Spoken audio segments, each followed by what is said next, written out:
Oh my gosh, well, welcome everyone. Welcome, welcome, welcome to First Universalist Church, to this Winter Solstice service. I'm just being able to see myself for the first time, really realizing I need a few adjustments. It's good to see you all here this morning, and it's good to be together at this joyous time of year with one another. As you'll see, we've decked our halls just a little bit. Tom Williams, well, he was here with me on Wednesday, brought out the ribbons and brought out the wreath. And so we're so excited to have our halls decked for this important winter season. Our prelude this morning is going to be played by Howard Spindler live. Howard, thank you so much. Let us settle in, take a deep breath, and just settle into our worship experience this morning.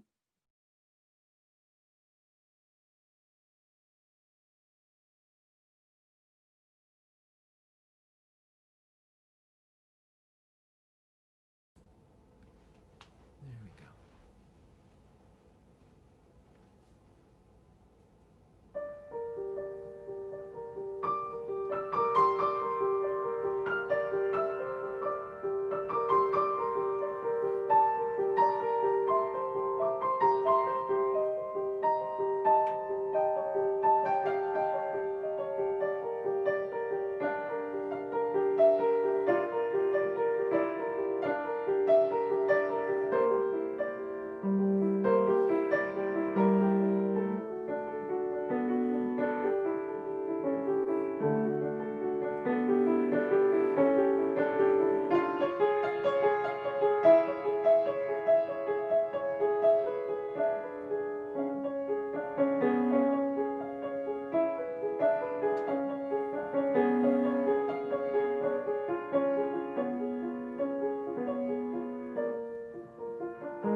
Thank you, Howard.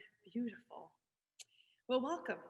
Welcome to the First Universalist Church of Rochester, where we are called to nurture the spirit and to serve the community. Whoever you are, we welcome you. Wherever you come from, we welcome you.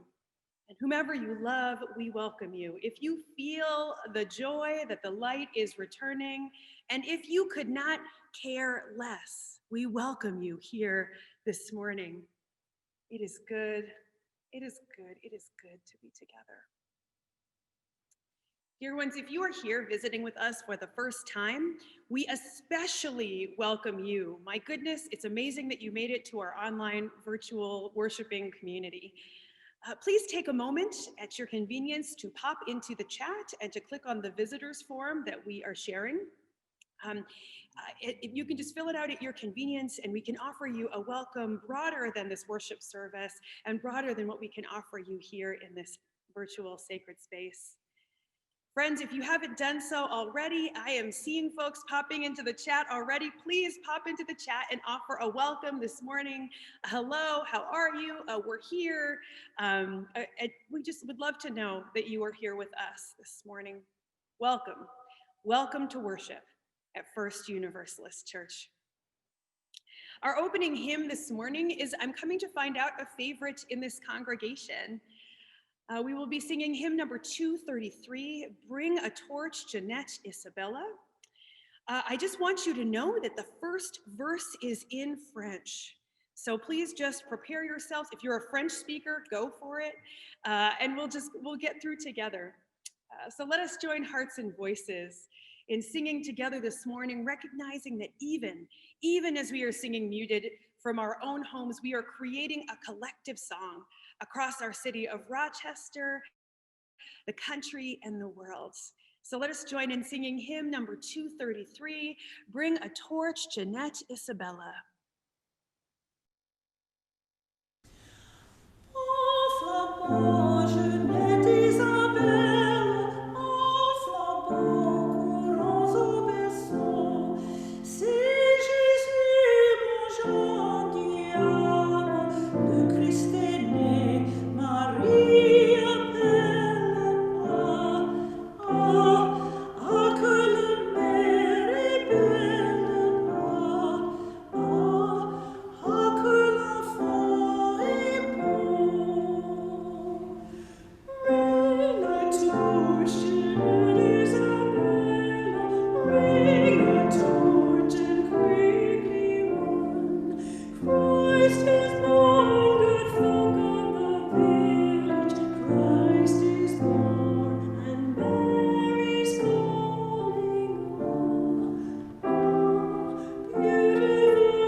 This morning, we are calling the Four Directions to honor the Celtic tradition of celebrating winter solstice.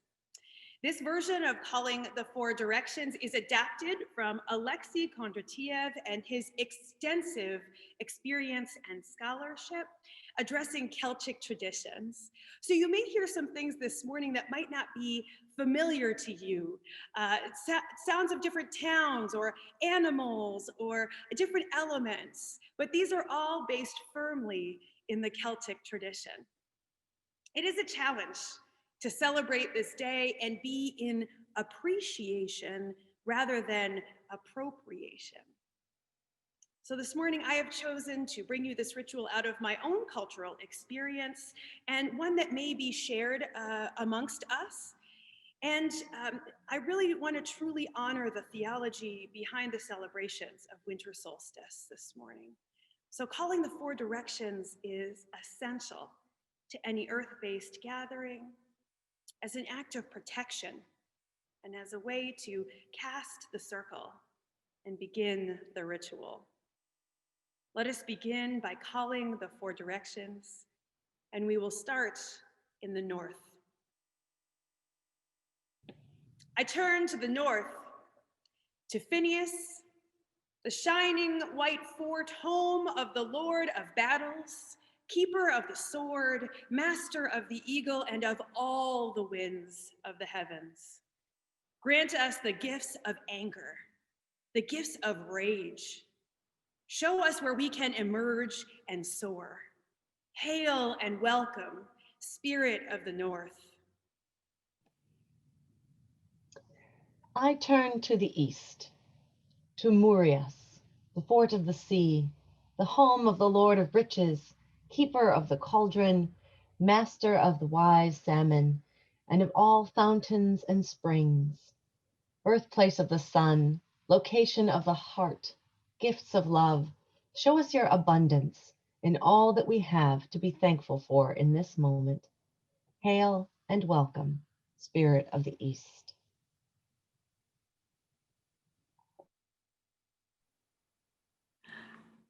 I turn to the south,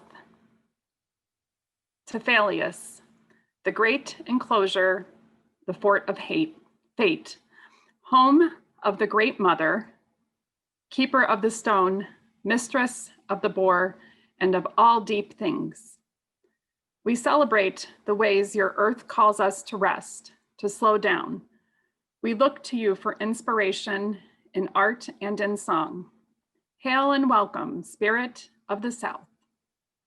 I turn to the west, to Gorius, the burning fort, home of the many-gifted Lord, keeper of the spear, master of the stag, and of all illumination, where the sun travels each day to die. Share with us the gifts of your knowledge and intellect. Bring to us your clarity of thought and perspective. Hail and welcome, Spirit of the West. A circle is cast, an unending line, and now our ritual has begun. Come, come, come, let us worship together.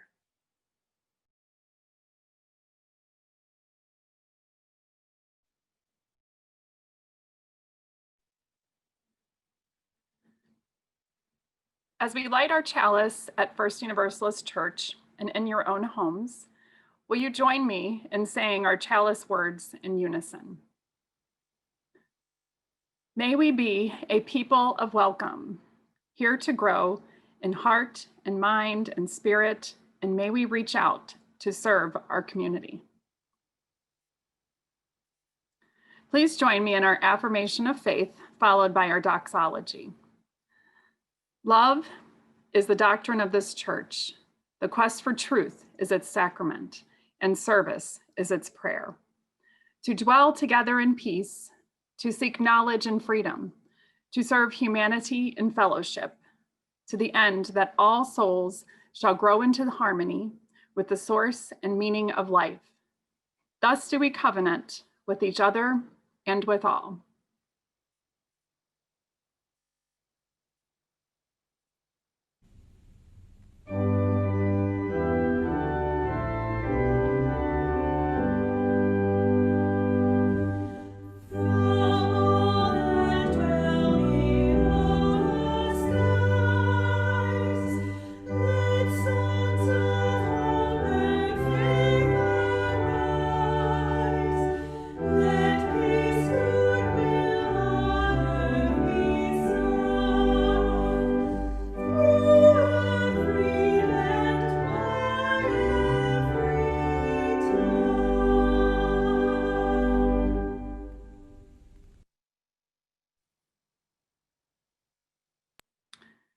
This is a time of hope coming in the light, a time to acknowledge what is bright and alive in our lives, a time to sit with what we value and to bring our attention there.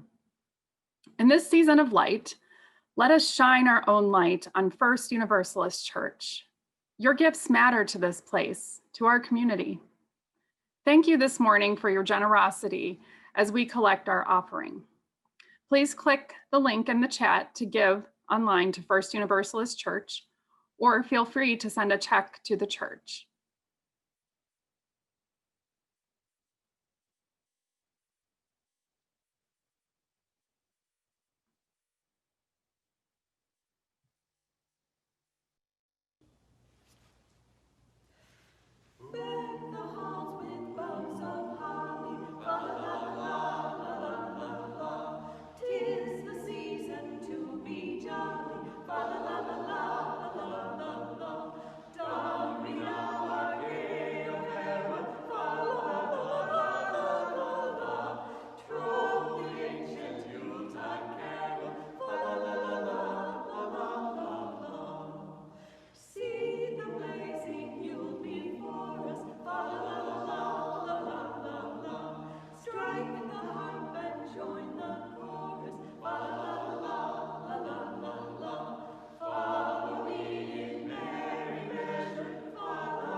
This morning I share a Winter Solstice meditation from one of my colleagues, Lynn Cox.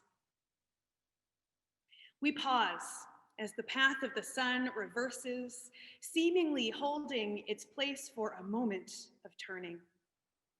Let us delve into the gifts of darkness at the winter solstice.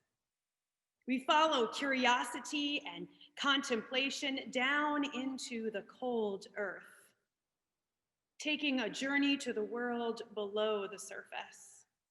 Here we find acorns cached by squirrels and chipmunks, perhaps to be food laid in store, or perhaps to become trees in the fullness of time. We find the burrows of hibernating animals, those who sleep and repair. We find seeds, including some that will not be sprouting unless they first wade through frost and ice. Life finds rest and renewal in the darkness. May those who are weary find comfort. May those who are struggling find meaning and companionship. May those who are injured or ill find recovery.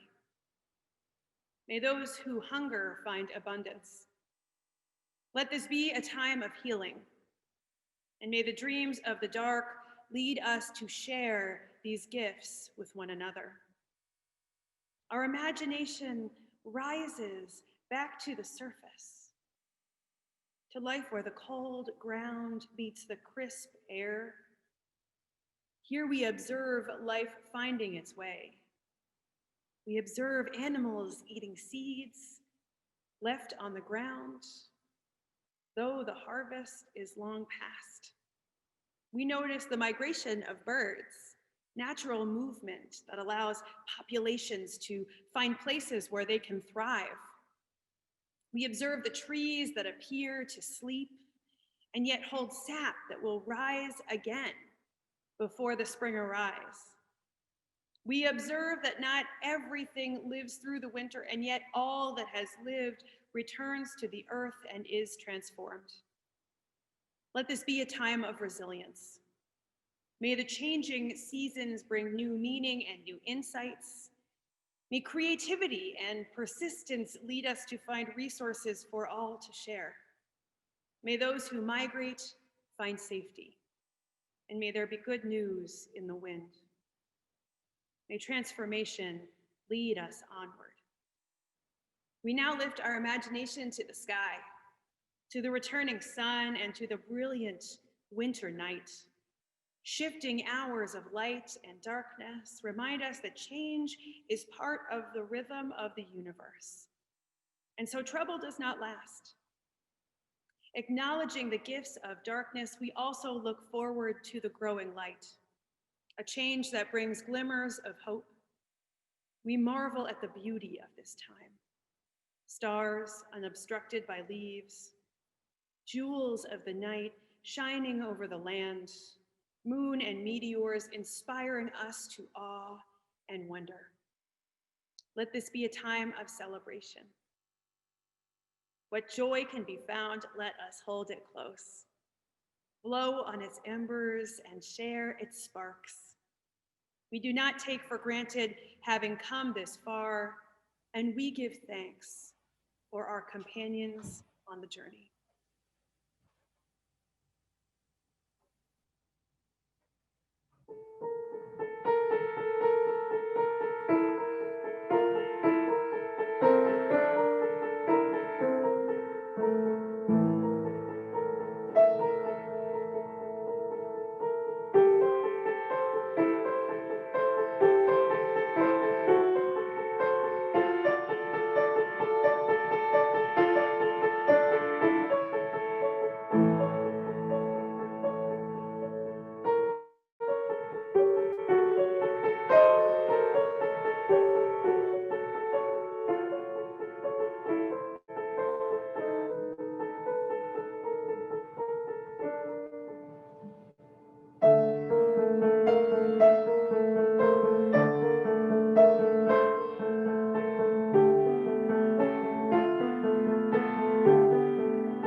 I want to invite you into this reverent time of sharing in the joys and the sorrows of our gathered community.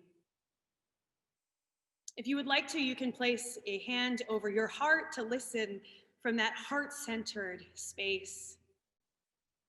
This is a heart-centered and an earth-grounded ritual we participate in each week, taking the rocks from the earth and placing them into the water of the bowl.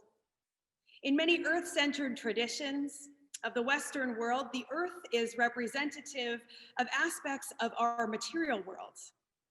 Our lives lived, our bodies, our home life, our professional life, and water is the element associated with the heart.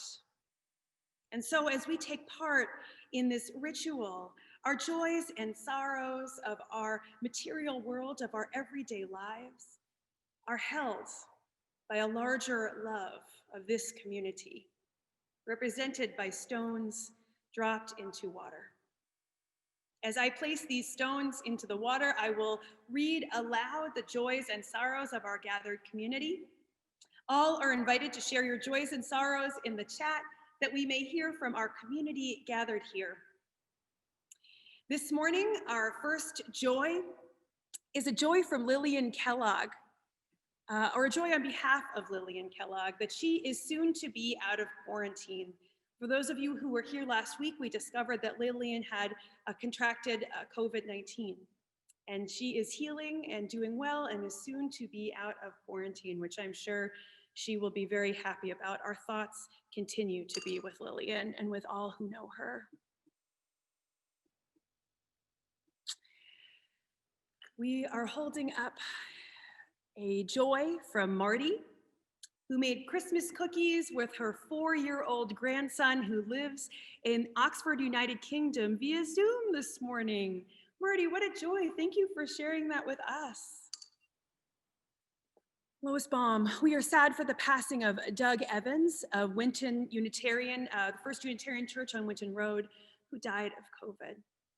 Lois holding you and Doug and all who knew him and loved him, as well as the First Unitarian Church, in our hearts. For Kitty Forbush, a sorrow and love for her patients who will start chemotherapy treatment this week. Our hearts are with you, Kitty, and with your patients. From Janice Mary, the first cases of COVID have finally reached the nursing home in Leroy, where I am and was a volunteer visitor. Janice Mary holding all the folks that you know and love who are being affected by this in many ways. From Tess McFarland Porter, a joy that one of our kids is home and done with travel quarantine. Joining in that joy and wishing you all a happy reunion. From Trish Gallagher, a sorrow. Her daughter Kelsey's father-in-law died suddenly last Saturday. Trish, we are thinking of you and Kelsey and this family, this extended family. So sorry for your loss. From Michael and Kelly Scott, this is the 3rd anniversary today of my father's death. Holding those anniversaries this year as they feel especially and particularly hard. I think this year as we are attempting to remain physically distant. From Jillian Beeman, a joy to see everyone who stopped by church yesterday to pick up a Christmas Eve bag. Isn't it amazing to just get to see one another in the parking lot? The things we didn't know we'd be grateful for. I share in your joy, Jillian. From Beth Ayers, a joy to have assisted a dog rescue from Secondhand Dog Rescue, which is the dog rescue I use too, with taking 15 dogs and cats, oh my gosh, to a vet near Ithaca last week for spay, neuter, amputation and acupuncture. Beth, that is such a ministry. Thank you for sharing that joy with us. From MJ Curry, sorry to have to cancel our drive to South Carolina to spend the holiday with her mother and stepfather, but joy that everyone in her family is healthy. Holding that joy with you and the sorrow, it is both. Such a mixture in our lives right now. A joy from John Lukes that Carol had an enjoyable Zoom birthday party with friends and family from around the nation, the UK, and Germany yesterday. Happy birthday, Carol. A joy from Dwight Montague, laid off at Harris, semi-retired, no commute in the snow, time to work on long delayed projects. Dwight, we are sharing with you in whatever joy can be found in this situation, and grateful you will be remaining safe in the midst of all this snow for your commute. From Steve Searles, please hold in your heart my wife Clara, still struggling from her month-long hospitalization, not COVID. And for my daughter suffering from anxiety and depression, for feeling inadequate, for not being able to take care of her mother. We join you in that, Steve, and know that your daughter is not alone and your wife is not alone. So many of us are struggling with inadequacy and also the new terrain that is illness in this time period. From Emma, a joy that I am making progress in my online type design course. It makes her brain hurt a little, but in a good way. A joy from Eileen that her youngest daughter closed on her first place, a small condo in Fairport. I am so proud of her, and we are so proud of her, Eileen. Thank you for sharing that.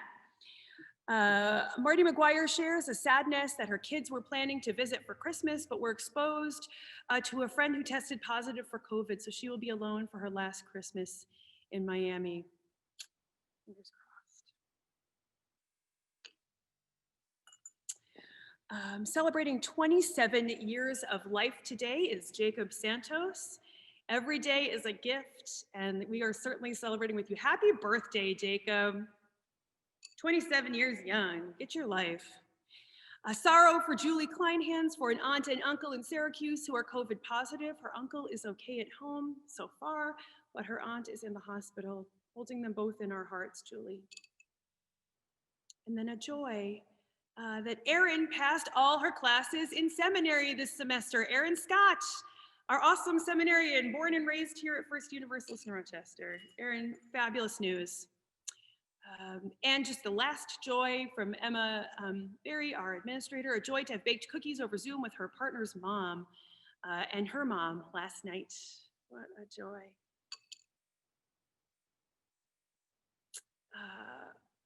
And finally, from Hal Bauer, a joy. He shared his 75th birthday via FaceTime yesterday with kids. Happy birthday, Hal. My goodness, and I'm down to literally the last joy or sorrow in the bowl. And so we will drop this one final stone. It's actually a shell. We will drop this one final shell into the bowl to represent all of the joys and sorrows left unspoken in the silent sanctuaries of our hearts. May all be held in the heart of love. Today, we light a white candle to acknowledge that we are a community affected by the grief, loss, and fear of living through a pandemic.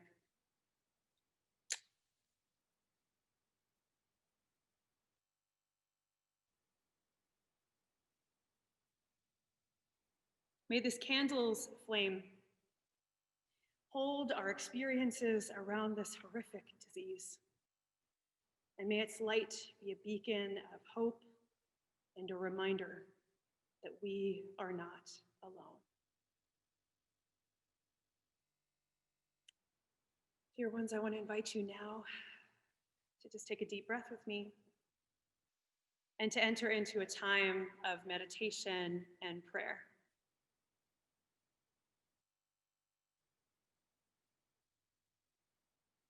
Darkness holds our contemplation. The fearful racing of the mind, the moments of deep thought, stillness, reflection. Darkness, help us to rest, to restore the spirit. Be that space where nothing else need be going on, where our weary eyes can find respite, where our hearts can stir freely.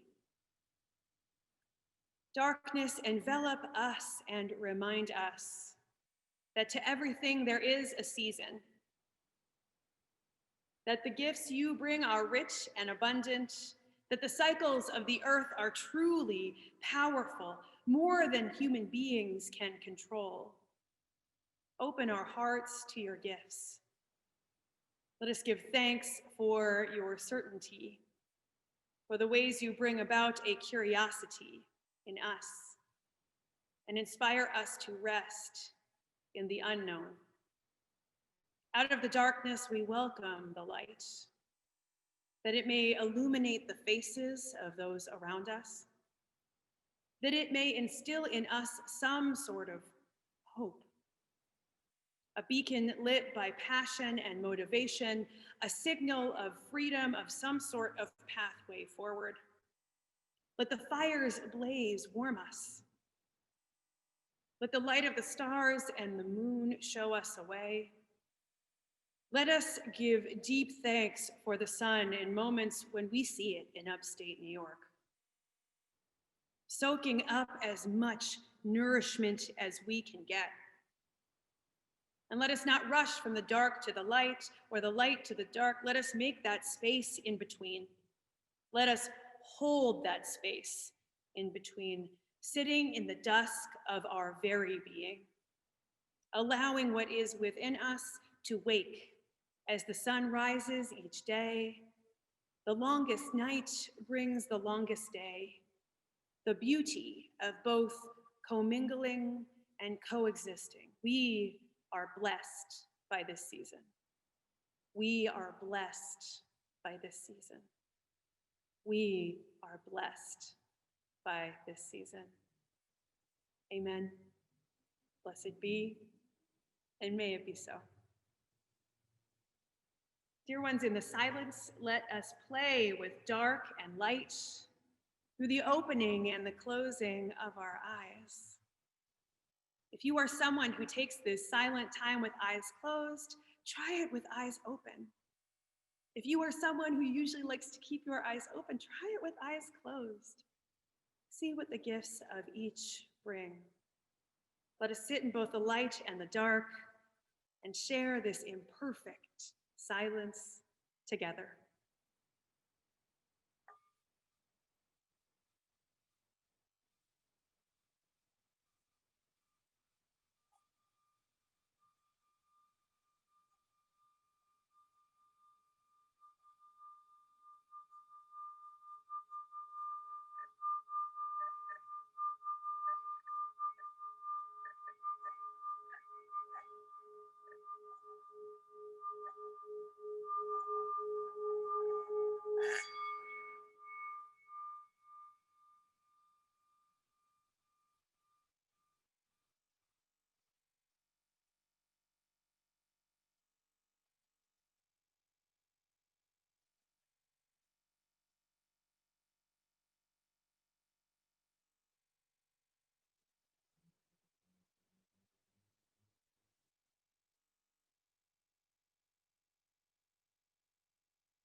Our hymn of contemplation this morning is hymn number 225, O come, Emmanuel.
Hello, friends. Our story is live today, but I'll be showing slides for the pictures. So the story today is unusual. So this is a real story out of the Celtic mythological tradition, but it required a bit of excavation to find all the pieces and players. It was such a joy for me. So as I read this, I would love for you to kind of keep in the back of your mind what similarities you notice between this story and other stories that you've heard. To consider which of the characters you are relating to in this season, in this winter solstice. And what theologies are portrayed here? In what ways does the story tell us what life is like for each of us in different circumstances?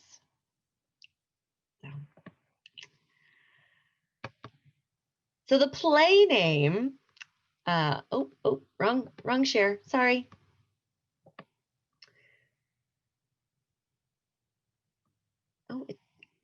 I'm very sorry, it disappeared on me.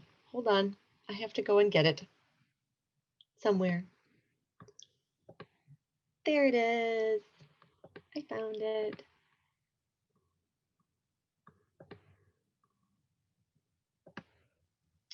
The play name I have for it is Magic Cows, Fairies, and Cyclops, oh my. But it doesn't have an actual story. It is the prequel to the Second Battle of Mag-Tuired, the origin story of Lugh, the god of light, a Celtic myth of light defeating death and abundance returning to the world. Perfect for winter solstice. The Tuatha De Danann, the traditional pantheon of Celtic gods, were the last generation of gods to rule Ireland before moving to a realm inside the earth. The first battle of Mag-Tuired was when they first came to Ireland and took it from the Fir Bolg. Soon after they arrived, the Tuatha De Danann encountered the Fomorians, a demon race of the dark forces of the underworld who dwell beneath lakes and seas. Every group that lived on Ireland was terrorized or forced to pay tribute to the Fomorians or not be killed. Baelor, the leader of the Fomorians, was merciless. He had only a single eye that would paralyze anyone who looked into it. It happened that Cian MacCanty of the Tuatha De Danann owned a prolific magical cow called Glasgavlin, which was coveted by everyone, including the evil one-eyed Baelor. Besides producing lots of milk, Glasgavlin's milk had magical properties that when added to the soil assured a bountiful harvest. While the magic cow was in the care of Cian's brother, evil Baelor appeared in the form of a little red-haired boy and tricked him into handing over the cow. Almost immediately, the crops began to fade, brown, and die. Cian set out to reclaim the magic cow and to save his people from starvation. Cian went to consult with Bhearog of the mountain, a fairy woman and Cian's familiar spirit. Together they set out to find Glasgavlin. Bhearog transported Cian and herself by magic to the top of Baelor's crystal tower on Tory Island off the coast of Ireland, with Cian disguised as an old hag to search for the cow there. In the tower, they found the magic cow, all of Baelor's treasured possessions, and Baelor's daughter, Ethnew. Bhearog and Cian, still disguised as an old hag, learned from Ethnew that it was prophesied her son would kill Baelor. To prevent this, Baelor locked her up in the tower.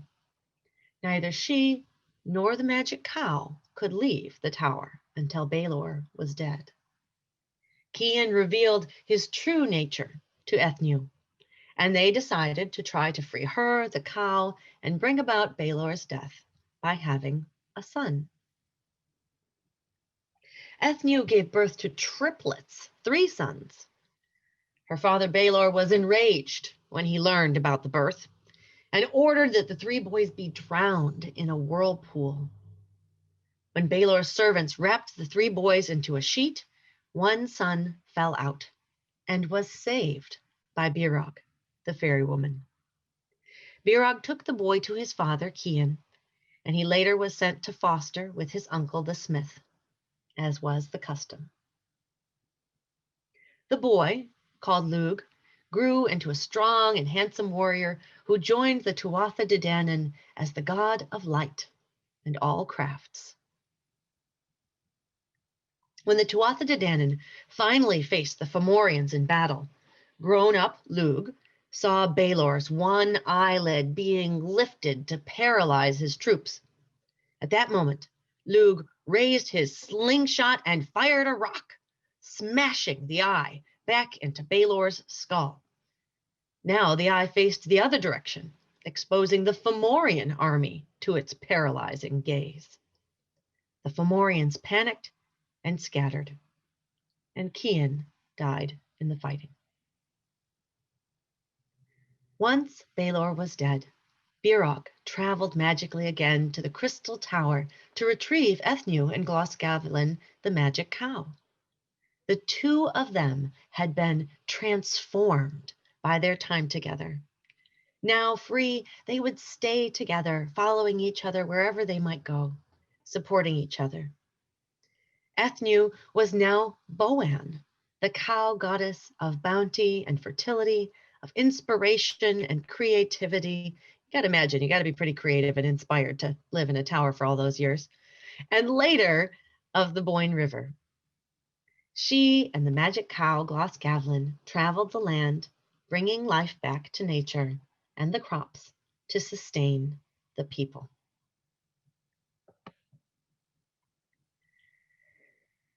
So who do you relate to in this season, this winter solstice story? The Fomorians? Hey, we've been here all along. What do you young whippersnappers keep coming around here, changing everything for?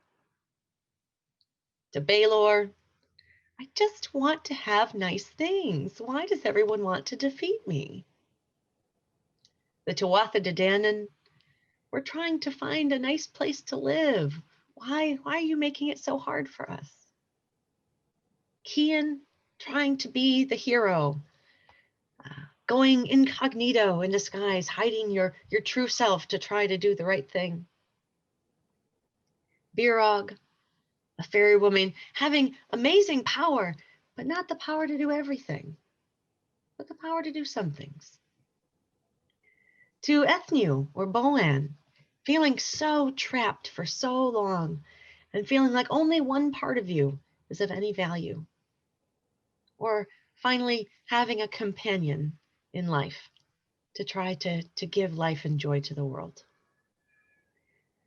To Lug, being born for really only one purpose. Thankfully, he found many other things to do with his life.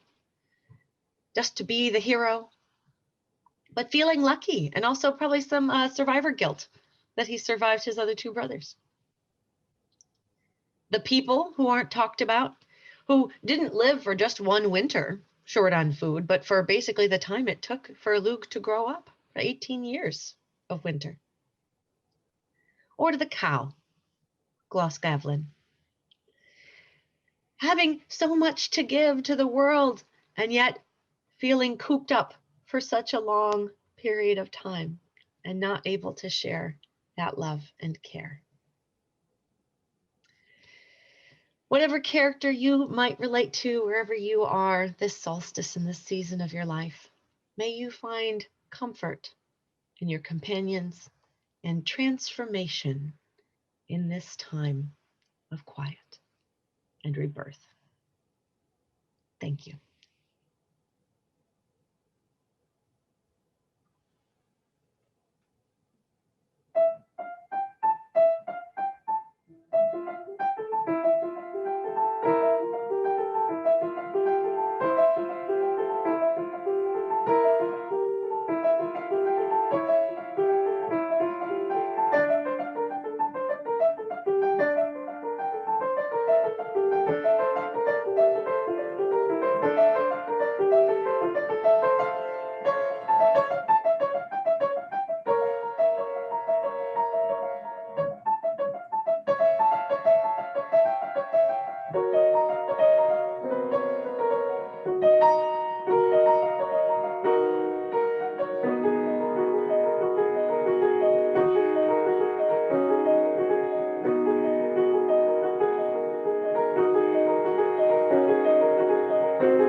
The Snow is Dancing by Debussy. Thank you so much. Beautiful. As a child, my family and I would frequent a theatric event in our town around the winter solstice called Make We Joy. It was a celebration of the many winter holidays with music, performances, dancing, and storytelling. Each year, one of our family friends, Jim Stidful, would dress as a wizard. Jim was blessed with this glorious head of curly white hair and a long white beard. Just put a robe and a hat on that dude, and he made the perfect wizard. As he graced the stage, he would raise his staff up high, he would knock it twice on the ground, and then point it towards a chandelier and yell, "Let there be light." The chandelier that he pointed to would magically turn on, and he would continue in this ritual, pointing at all the lights until all of the lights of the hall were on. As my brother and I were talking about this celebration this past week, my brother remarked, there was a time when I believed that was real magic. And I found myself in agreement with him. There was a time when I could not imagine someone was elsewhere turning a switch on the cue of a heavy staff beating twice on the ground. And then somehow, there was a time when we both knew that someone was behind the scenes making this act of sorcery possible. It feels like a part of aging or maturing. It feels like a part of using the rational mind to view what is before us. It feels like something was lost and something was gained with that perspective. Can we believe in a magic cow that brings fertile ground to a people who are starving?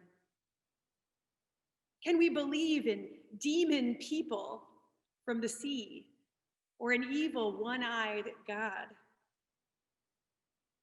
Can we believe the story of a babe born for a great destiny under an oppressive political regime who was fostered elsewhere and came back to lead his people as the God of light? Can we believe in magic?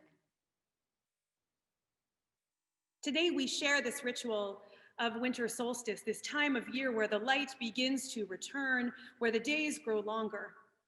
The solstice itself will take place tomorrow morning at sunrise on December 21st.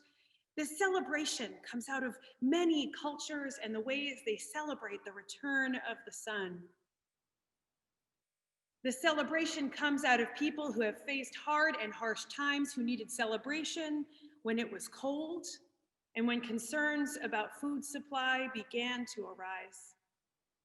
This story we are sharing with you this morning is from one part of the Celtic tradition where we are grounding this year's celebration.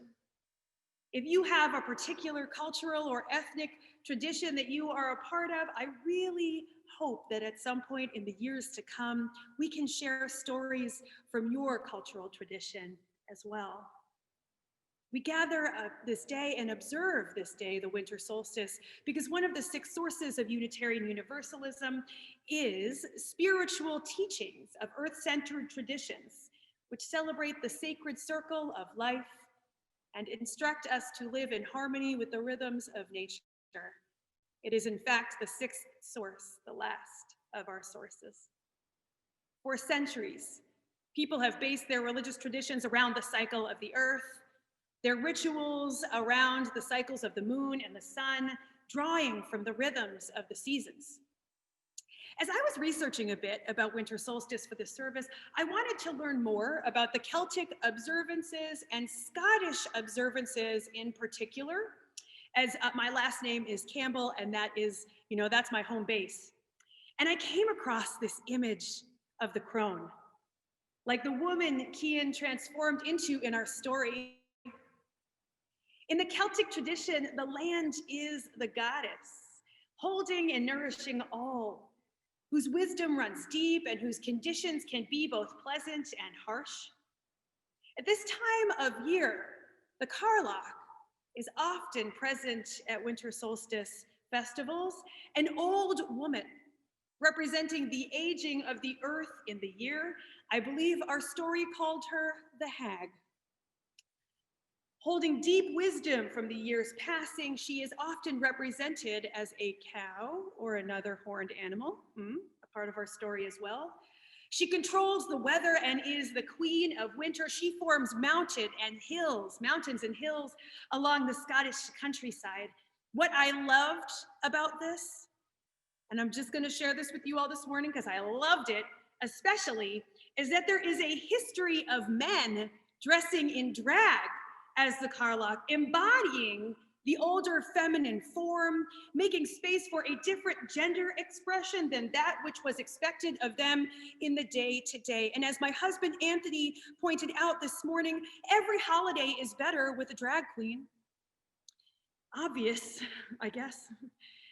I want to highlight this because I think we could use more days to celebrate the gifts of aging, to celebrate the goddess within each and every one of the women privileged enough to make it to crowndom. I want to live in a world where people of all genders are encouraged to embody and revere the aging female or femme form, where this may help them to live into this precious archetype. And I think our society is desperately in need of such celebration because too much is about the value of young bodies and the disposability of the old. To honor the season calls us to honor the crone. To honor the life cycles calls us to honor people at all stages and phases of life, no exceptions. In another part of my lineage, I am Italian from the central part of Italy, a city called Popoli. There and throughout Italy, this time of year also brings La Befada, an old lady who usually wears a scarf around her head. She flies on a broomstick, dropping gifts off to children during Epiphany. Her roots go way back into the history of Italy, and it was she who brought my Italian grandmother presents each year. That is, up until the time when her oldest brother decided that it was time for them to have an actual Christmas with Santa Claus, a way to assimilate into the culture of the United States. These customs of looking to the elder women as the bearer of gifts, of looking to the archetype of the witch and the crone, these have often been out of style, though they are emerging again. Is it possible for us to see where these feminist images can help us through this holiday season? Is it possible there is some lingering magic here, some hope, some beauty in this time of year? The sun's return can certainly feel like magic to me. And I know there's like some fabulous scientific reason for why this happens and how. And I just want to acknowledge that there is a beauty to leaving some of it to mystery, and to at least putting the intellectual piece of it aside and engaging in the old rituals. Taking a risk and a moment to just believe that magic is possible. To celebrate the crone, in drag or out of drag, feels like a magical practice to me. One rooted in real life experience and also acknowledging the sacredness of the earth all around us. To celebrate this child of life and the hope the sun brings with it feels like magic to me too. What has felt like magic to you this season? What has felt magical in your lived experience? And I actually really love to hear from you in this moment. So if you want to type anything into the chat, I want to invite you to just share what has felt like magic to you in this season. Has it been the ways that people are continuing to reach out in the midst of a pandemic? Has it been the beauty of the natural world as a sanctuary in this time? Has it been in the interplay of light and dark throughout the days? Decking the halls, setting up a tree in your house, gathering in community from the safety of your own home? This feels pretty magical to me. We are in an age of magic and a time of year to celebrate that which feels like magic to us in this season. And I just really want to lift up some of these pieces. Magic, Rev Lane and Rev Michelle smiles. Oh, Hal, you're very sweet, thank you. Going out into nature at Ellison Park almost daily, especially in the snow. The light at night because of the snow. Poetry is magic. Connecting with my wonderful family every day from California to Minneapolis to Rochester. How my friends stay connected during this time. People still having babies. Magic from magi, Zoroastrian priests who were considered as practicing magic. Homemade mint meringues. Dr. Sweet Tooth, back at it again. 3-year-old Walter's awe and excitement every time it is snowing. Snow on the evergreen branches, Christmas lights, watching a newborn babe on the webcam from the NICU. Oh, Karen, we are hoping that they will be home soon. Banjo is magic. Falling snow that feels like being in a snow globe. Snow always feels like magic to me, each flake different and together covering all and making it all beautiful. Red candles, a Yule tree, good foods and cozy feelings. To connect in ways other than in person. Zoom, who could have imagined? My 33-year-old baby daughter transforming with her pregnancy. Granddaughter rolling down the hill in her backyard yesterday. Daughter shared the video. My cat's purring, having plenty of time to make things. As we move into the solstice of tomorrow, may you know and appreciate the sun's return. May you find ways to celebrate the crone, to give thanks for the gifts elder women have brought into your life, to feel celebrated yourself if this is how you identify, because that is what you deserve. May we know that we are not the first people who have needed a bit of magic to get through a tough and difficult winter. And may we be open to the magic and to the hope of this season. Amen. Blessed be, and may it be so. Blessed be, it's really where we should be on winter solstice, right? Dear friends, our final hymn is a joyous one. It's hymn number 226, People Look East. We invite you to remain muted and sing out joyfully from your homes, again creating a collective song from wherever we find ourselves.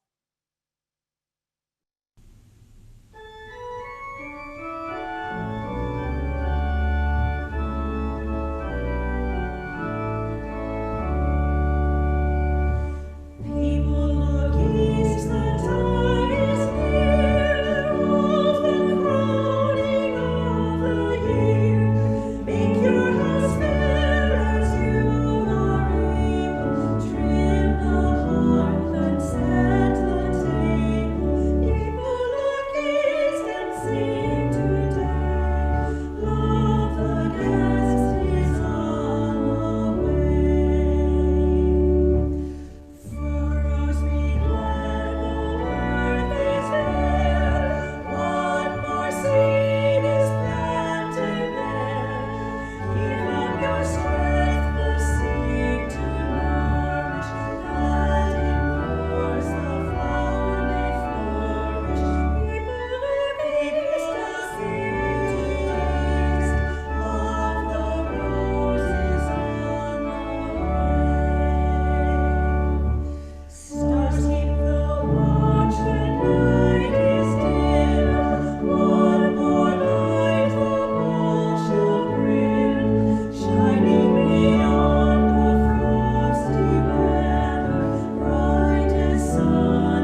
Spirit of the North, with deep thanks for all your gifts and your presence with us, we offer appreciation as you take your leave from us.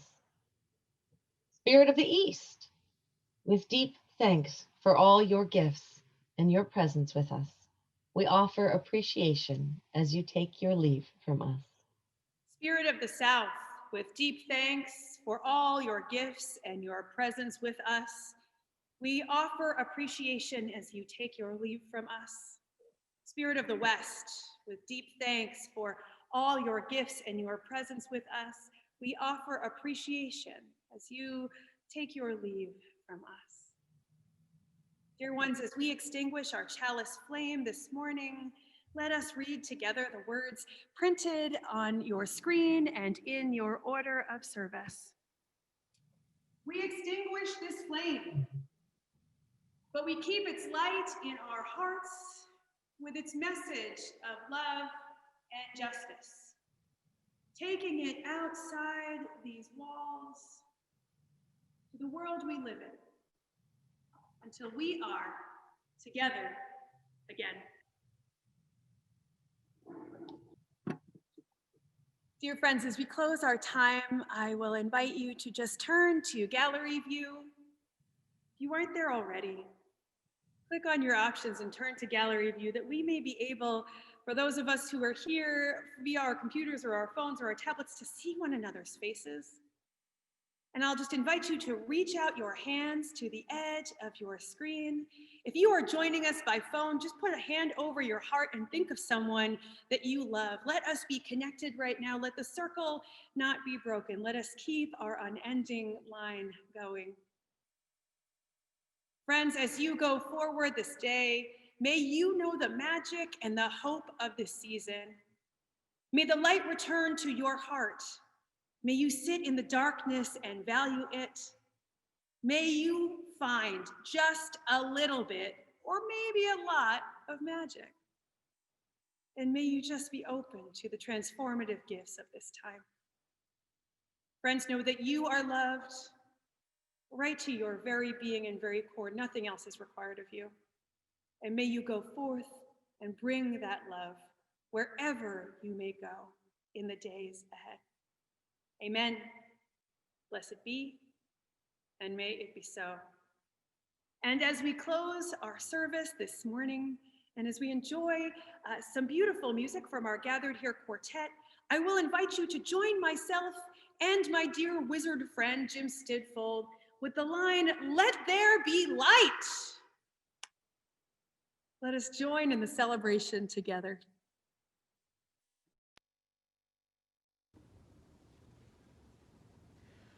Hail the blessed morn, see the great mediator, down from the regions of glory descend. Shepherds go worship the babe in the manger.